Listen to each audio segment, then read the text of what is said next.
Luke chapter 22, verse 54. This is in the midst of the account of Jesus' crucifixion. I'm sure you know the story perfectly well, and you probably don't need reminding of this event, but I just want to draw a principle out of it. Verse 54 of Luke chapter 22. Having arrested him, they led him and brought him into the high priest's house. And Peter followed at a distance. Now when they had kindled a fire in the midst of the courtyard and sat down together, Peter sat among them. And a certain servant girl, seeing him as he sat by the fire, looked intently at him and said, "This man was also with him." But he denied him, saying, "Woman, I do not know him." And after a little while another saw him and said, "You also are of them." But Peter said, "Man, I am not." Then after about an hour had passed, another confidently affirmed, saying, "Surely this fellow also was with him, for he is a Galilean." But Peter said, "Man, I do not know what you are saying." Immediately, while he was still speaking, the rooster crowed. And the Lord turned and looked at Peter. Then Peter remembered the word of the Lord, how he had said to him, "Before the rooster crows, you will deny me 3 times." So Peter went out and wept bitterly. Turn quickly to Acts chapter 2, and I'm sure you know where this is going.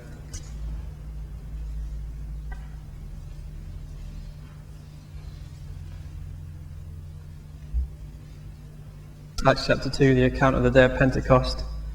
Acts chapter 2 verse 1 says, "When the day of Pentecost had fully come, they were all with one accord in one place. And suddenly there came a sound from heaven as of rushing mighty wind, and it filled the whole house where they were sitting. Then there appeared to them divided tongues as of fire, and one sat upon each of them. And they were all filled with the Holy Spirit and began to speak with other tongues as the Spirit gave them utterance." Flip down to verse 14. The crowd say they're mad. And then Peter, verse 14, standing up with the 11, raised his voice and said to them, "Men of Judea and all who dwell in Jerusalem, let this be known to you and heed my words." And he goes on to say, verse 22, "Men of Israel, hear these words. Jesus of Nazareth, a man attested by God to you by miracles, wonders and signs, which God did through him in your midst, as you yourselves also know." He goes on and says, "He is the Christ." Verse 36, "Therefore that all the house of Israel know assuredly that God has made this Jesus, whom you crucified, both Lord and Christ." Now I just want to take those 2 events in Peter's life, events that you know very well. You probably heard from Sunday school if you were brought up to go.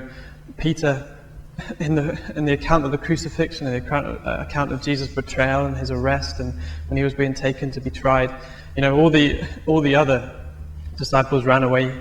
I think Peter and John were the only ones that followed him. Peter followed at a distance. He hung back. He was in the court when Jesus was being tried. Clearly from that text, he was in the same place as Jesus was, because Jesus looked at him. He was there. 3 times he got asked, "You're with him." 3 times he had a chance to stand up and maybe to say something in his defense. 3 times he had a chance to say, "I'm with him," to associate himself with this Jesus who was on trial. 3 times he didn't. And I can't blame Peter for his reaction. You know, we'll probably never have to go through that, to have Jesus himself sitting in the room and looking at us when we've just messed up and we've just denied him and we just did something. I'm glad I don't have to go through that.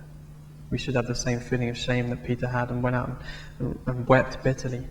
Then, chapter 2 of Acts, not that long later, Peter's there and he's with the 12 in the same place. And what happens? God sends his Spirit down upon them and he pours it out on them, like he promised he would. And what does Peter do? He stands up in front of the same crowd, quite possibly, who crucified Jesus. Some of the same people, same place. And he says, "This Jesus who you crucified, God has made him Lord and Christ." That was the very thing that they crucified him for, wasn't it? For claiming to be God. And Peter just stands up there and he says it outright. What changed? Because this is another thing. You know, sometimes, and probably just adding to the fact that sometimes evangelism is a burden, sometimes it's hard work, sometimes we don't want to do it. You know what? Have you ever been scared doing evangelism? Have you ever been out on the streets and just not wanted to? Because you're just terrified of what people are going to do to you. Not do to you, say to you probably. I've never had anyone hit me doing door to door.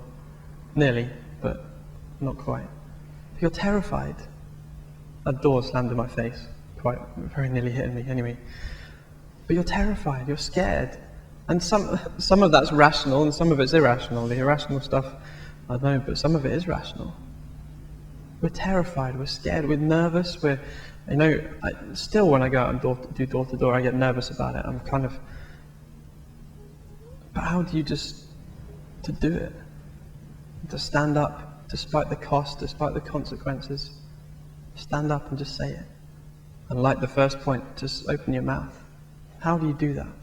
And you know what? I would challenge, there is nothing in you that's going to enable you to do that. There's nothing. Turn to John chapter 15. Just one quick verse.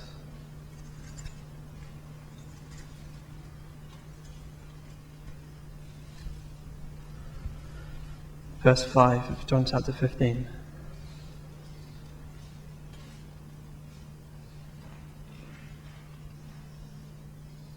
Jesus said these words to his disciples, I am the vine, you are the branches. He who abides in me and I in him bears much fruit. And this is the phrase, for without me you can do nothing. Just let those words kind of sink down. And this isn't quite what you're supposed to say, is it? I don't think I'm going to get booked as a motivational speaker for any businesses or anything. Because you're supposed to tell people how good they are and how much they can do and a positive mental attitude. This isn't really that. Jesus said, without me, you can do nothing. Did he leave anything out? Did he say, without me, you can't do this and this and this, but you may as well have a go at this? No, he said, without me, you can do nothing. Now, hopefully you kind of know where this is going. But on its own, is that quite depressing? Without me, you can do nothing. In and of yourself, because we're so proud, aren't we, really? And we don't like to admit that. But we love ourselves. And in some ways, that's all right. You can. Jesus said, love your neighbor as yourself, because no one is going to hate his own body. You're not going to do that. It's pretty impossible for you to do. But we're so proud of ourselves and what we can do and what we can accomplish and who we are and all our stuff. Jesus said, without me, you're nothing. Without me at work in your life, you can't do anything. And, first of all, you have to let that truth sink down. Before we can go any further, you have to let that get down deep and understand it and realize it. It may not be a nice thing to have to, sometimes in some of our Bible school classes, we get people to turn to the person next to them and kind of say this truth out. I wouldn't do that to the person next to you. You can do nothing. Don't do it. But for yourself,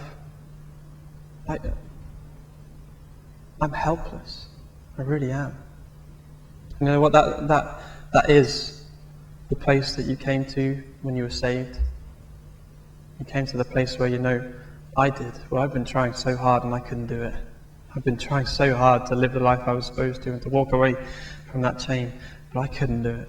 And I had to come to the point and God spoke to me, and the phrase he used was that His grace, His love is enough.